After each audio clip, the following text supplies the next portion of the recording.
Length of years and subsequent reflection have enabled me to trace indeed some remote connection between this passage and the English moralist and a portion of the character of Ligea.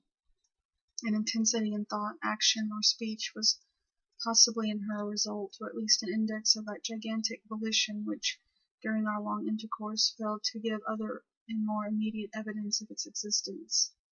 Of all the women whom I have ever known, she, the outwardly calm, the ever placid Ligea, was the most violently a prey to the tumultuous vultures of stern passion, and of such passion I could form no estimate, save by the miraculous expansion of those eyes, which at once so delighted and appalled me, by the most magical melody, modulation, distinctness, and plasticity of her very low voice, and by the fierce energy, rendered doubly effective by contrast with her manner of utterance, of the wild words which she habitually uttered. I have spoken of the learning of Ligea. It was immense, such as I have never known in woman. In the classical tongues she was deeply proficient, and as far as my own acquaintance extended in regard to the modern dialects of Europe, I have never known her at fault. Indeed, upon any theme of the most admired, because simply the most abstruse of the boasted erudition of the Academy, have I ever found Ligea at fault? How singularly, how thrilling!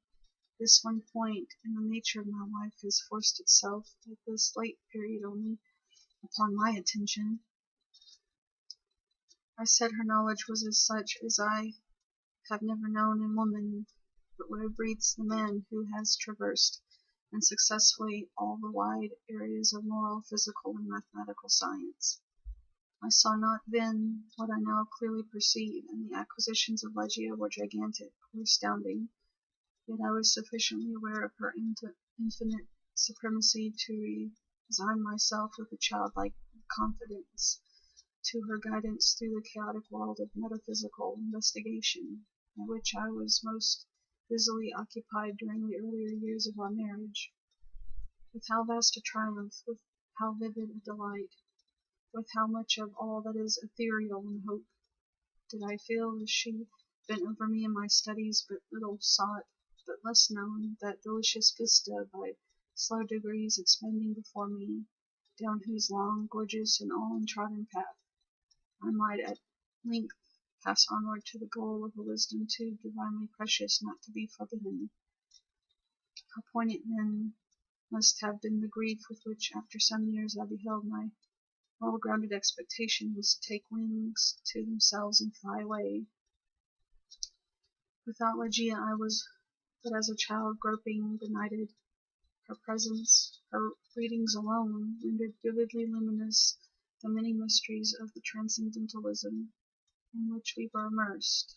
Wanting the radiant luster of her eyes, letters, lambent and golden, grew duller than Saturnian lead, and now those eyes shone less and less frequently upon the pages over which I pored. Ligea grew ill. The wild eyes blazed with a too glorious effulgence. The pale fingers became of the transparent waxen hue of the grave, and the blue veins upon the lofty forehead swelled and sank impetuously with the tides of the gentle emotion. I saw that she must die, and I struggled desperately in spirit with the grim Israel, and the struggles of that passionate wife were, to my astonishment, even more energetic than my own. There had been much in her stern nature to impress me with the belief that to her death would have come without its terrors, but no, not so. Words are impotent to convey any just idea of the fierceness of resistance with which she wrestled with the shadow. I groaned in anguish at the pitiable spectacle. Would have soothed, I would have reasoned, but in the intensity of her wild desire for life, solace and reason were the uttermost folly. Yet not until the last instance, amid the most convulsive writhings of her fierce spirit, was shaken the external plasticity of her demeanor. Her voice grew more gentle, grew more low, yet I would not wish to dwell upon the wild meanings of the quietly uttered words. My brain reeled as I hearkened, entranced, to a melody more than mortal, to assumptions and aspirations which morality had never before known.